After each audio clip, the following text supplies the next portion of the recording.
Thanks for tuning in. You are listening to Conversations with a Citizen. Hi, and welcome to another week of Get Your House in Order. I'm your host, Bryn Sharif. The information provided on this podcast is not intended to be legal advice, but to inform you of the importance of getting your house in order by making a plan that will establish your legacy for the protection of you and your family. If you need help in any area that we discuss during this podcast, you can call me at 773-817-0601. Or I would suggest you contact a professional of your choice who can respond and provide the services that you need to address your individual situation. Today, we're going to talk about what is it that you can do if you have nothing in place, the very minimum.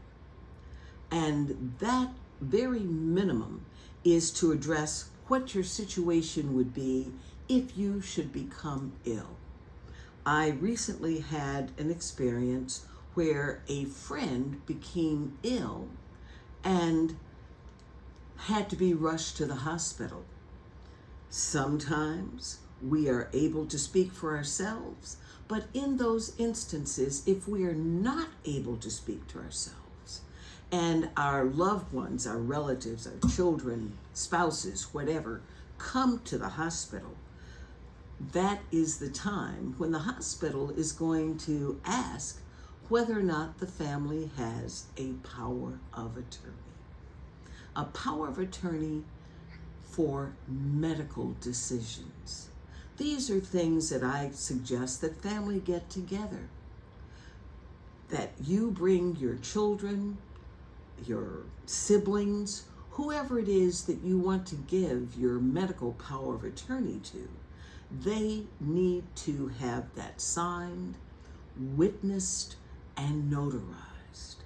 It can make a huge difference because without that information, you will not have people that are of your interest to be able to make those decisions. In some extreme cases, it literally goes to court, where an individual that is not able to make decisions on their own become wards of the state.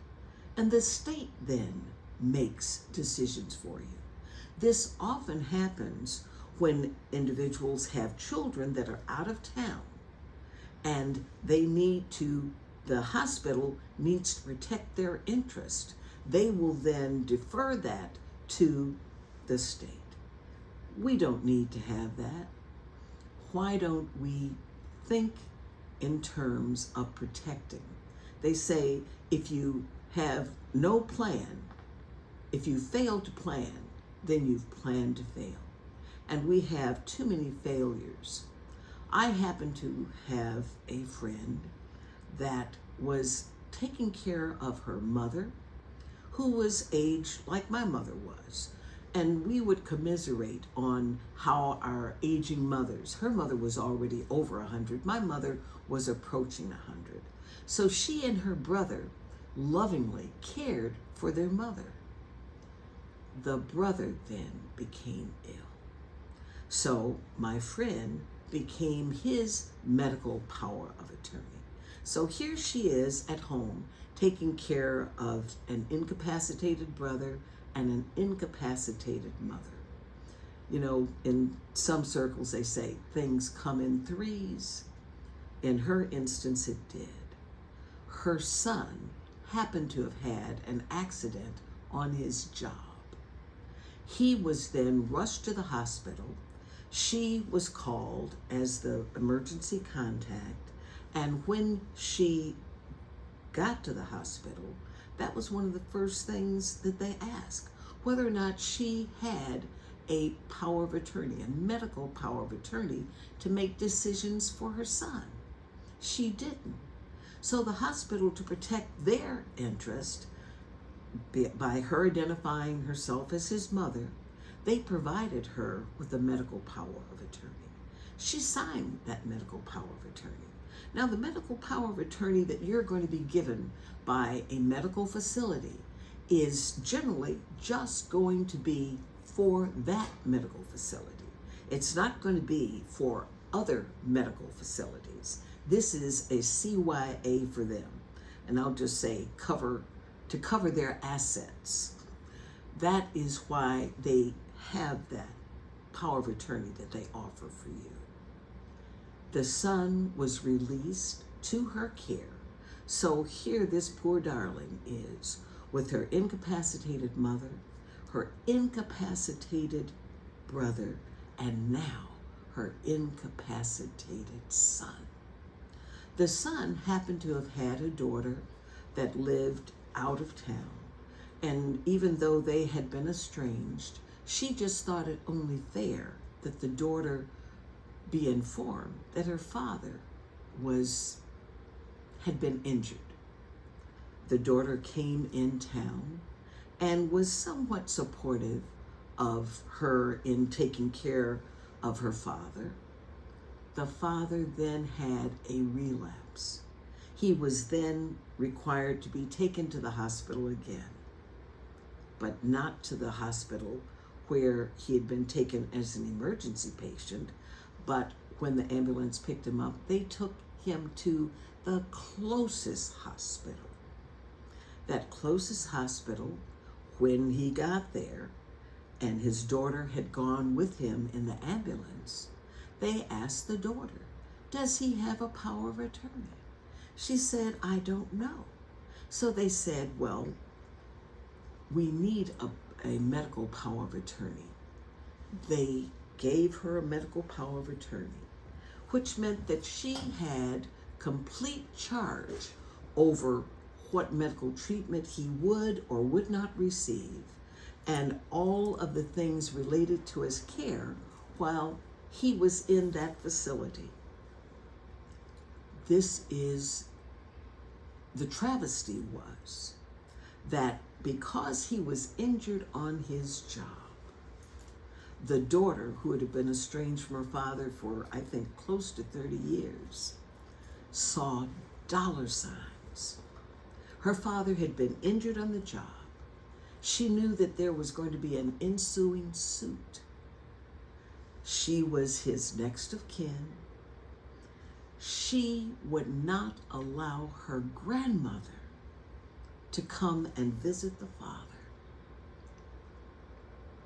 This broke my friend's heart. Can you imagine that you have been the one that have been caring for him? You brought him into the world. And here you are in a situation where you can have no say in his medical care or treatment, but even worse, not even being able to go and visit him and hold his hand. Medical power of attorneys are far-reaching. It says, if in fact you should have a failed heart, will you be resuscitated? Do you want to be resuscitated? Medical power of attorneys give the person that you appoint to have a say-so in your life, what to do and what not to do. I had an experience. My mother had an accident. She fell and broke her hip. We didn't know that her hip was broken. We were out of town.